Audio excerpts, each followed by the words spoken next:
जिल्हाधिकारी कार्यालयामध्ये ओबीसी समाजाचे जे जिल्ह्यातील प्रमुख नेते आहेत या नेते मंडळींबरोबर आज एका बैठकीचं आयोजन करण्यात आलं होतं। पार्श्वभूमी होती की जो हैदराबाद गॅजेटियरच्या संदर्भामधले एक जी आर निघालेला आणि त्याच्याबद्दल जो संभ्रम आहे आणि त्या संभ्रमाच्या पार्श्वभूमीवर 9 तारखेला जे मुंबईमध्ये आंदोलन होतं आहे त्या संदर्भात या बैठकीचं आयोजन होतं। शासनाची या जी आर बाबतची भूमिका काय आहे हे जिल्ह्याचा पालकमंत्री म्हणून आणि मराठा आरक्षण समितीचा सदस्य म्हणून मी त्या सगळ्यांच्या समोर विशद केली। ज्या काही शंका होत्या त्या दूर करण्याचा प्रयत्न केला,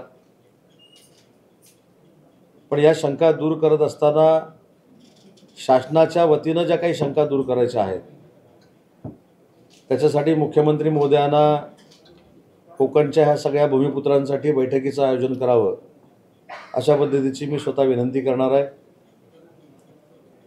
दोन्ही कमिट्यांमधले जे माजी न्यायमूर्ती आहेत किंवा सल्लागार आहेत त्यांच्याबरोबर देखील बैठकीचं आम्ही आयोजन करू।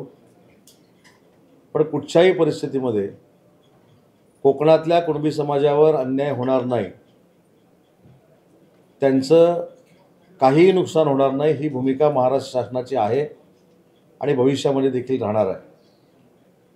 परंतु त्यांच्या शंकांचं निरसन जर झालं नाही आणि त्यांच्या काही शंकांमध्ये तथ्य असेल तर राज्याचा मंत्री म्हणून, जिल्ह्याचा पालकमंत्री म्हणून मी त्यांना विश्वास दिलेला आहे की जोपर्यंत त्यांच्या मनातल्या शंका दूर होत नाहीत तोपर्यंत एक कार्यकर्ता म्हणून मी त्यांच्यासोबत आहे।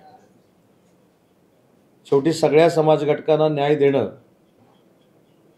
आणि समाज घटकांना जो न्याय दिलेला आहे तो कमी न होणं ही शासनाची जबाबदारी आहे। ओबीसींचं काहीही कमी होणार नाही ही भूमिका महाराष्ट्र राज्याच्या मुख्यमंत्र्यांची आणि दोन्ही उपमुख्यमंत्र्यांची आहे। तरीसुद्धा आपल्या कोकणातल्या माझ्या बांधवांमध्ये जो संभ्रम आहे तो दूर करण्याची जबाबदारी आज या बैठकीच्या निमित्तानं मी स्वतः स्वीकारलेली आहे आणि या बैठकीला मी आताच त्या सगळ्या मंडळींना निमंत्रण दिलेलं आहे की हा जो हैदराबाद गॅजेटियरचा जी आर आहे याच्यामुळं कोकणातल्या देखील तिल्लोरी कुणबी बांधवांवर अन्याय होऊ शकतो अशा पद्धतीची भूमिका त्यांची आहे। त्याच्यामुळं त्या भूमिकेची शंका दूर करणं ही शासन म्हणून आमची जबाबदारी आहे आणि ती लवकरात लवकर शासन स्तरावर आम्ही शंका दूर करू।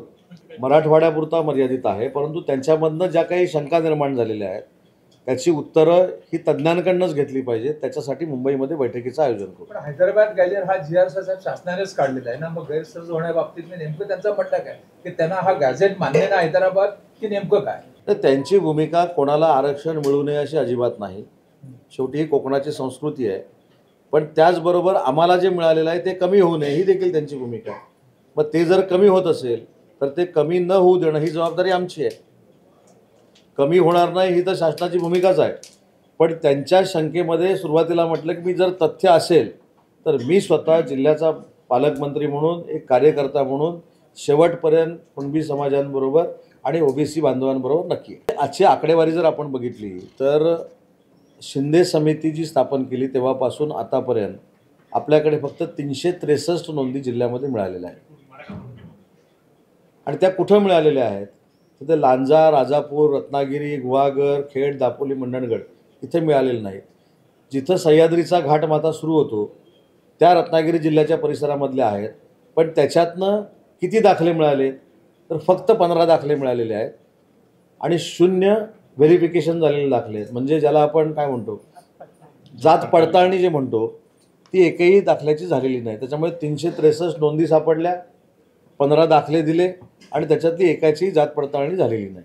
त्याच्यामुळे तुम्हाला दाखल्यांचा रेशो आपल्या कोकणातला लक्षात आला असेल, पण तरी देखील ज्या शंका आहेत ही दूर करणं सरकारची जबाबदारी आहे। संपूर्ण या प्रोसेसमध्ये 363 नोंदी सापडल्या आता आपली जवळजवळ तासभर बैठक झाली आणि आतापर्यंतच्या डिस्कशनमध्ये जिल्हाधिकाऱ्यांच्या निदर्शनास असं कुठेही आलेलं नाही की हैदराबाद गॅजेटियरची नोंद इकडे सापडली। हैदराबाद गॅजेटियरमध्ये जातनीय आहे शंका नाही आहे, एकत्र ओबीसीची संख्या आहे, तर त्याच्यातली एकही कोकणातली आहे असं आतापर्यंत सापडलेलं नाही। आता आपली जवळजवळ तास दीड तास बैठक चालली। आपल्या बैठकीनंतर पालकमंत्री म्हणून आपण त्यांचं समाधान करू शकलात किंवा त्यांचं समाधान झालं नेमकं काय? मी मगाशी याचं उत्तर दिलं ना. समाधान झालं असेल नसेल तरी देखील शासनाचा प्रतिनिधी म्हणून त्यांची भूमिका सरकारकडे मांडणं ही माझी जबाबदारी आहे आणि मुख्यमंत्री महोदयांना, दोन्ही उपमुख्यमंत्री महोदयांना विनंती करणं माझी जबाबदारी आहे की त्यांच्या मनातल्या शंका दूर झाल्या पाहिजेत.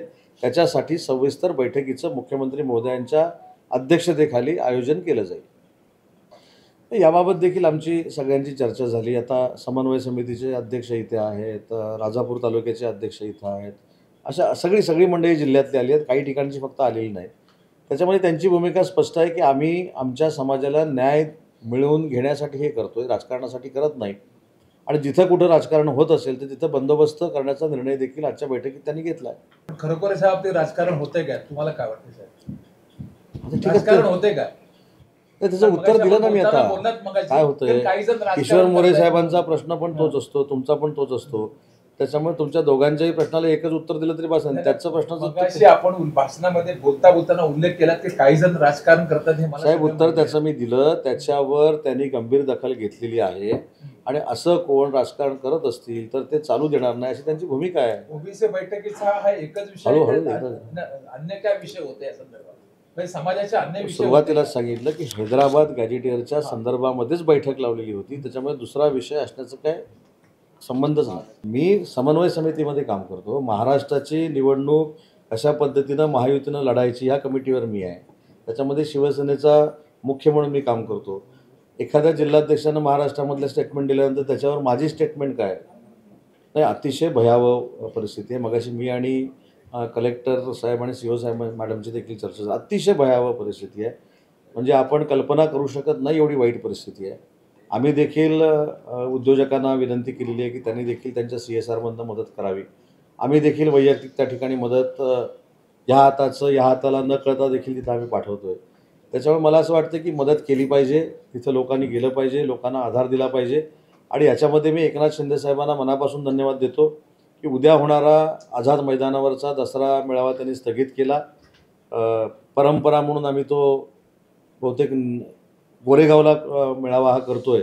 पण त्यांच्या पुढची संकल्पना त्यांची अशी आहे की आम्ही सगळ्यांनी एका जिल्ह्यामध्ये जावं, ज्या ज्या ठिकाणी लोक बाधित झालीत त्यांची घरं सांभाळावी, घरं चांगली करून द्यावी, त्यांना धान्य द्यावं, त्यांना कपडे द्यावे आणि त्यांच्याबरोबर दसऱ्याचं तोरण लावून दसरा साजरा करावा.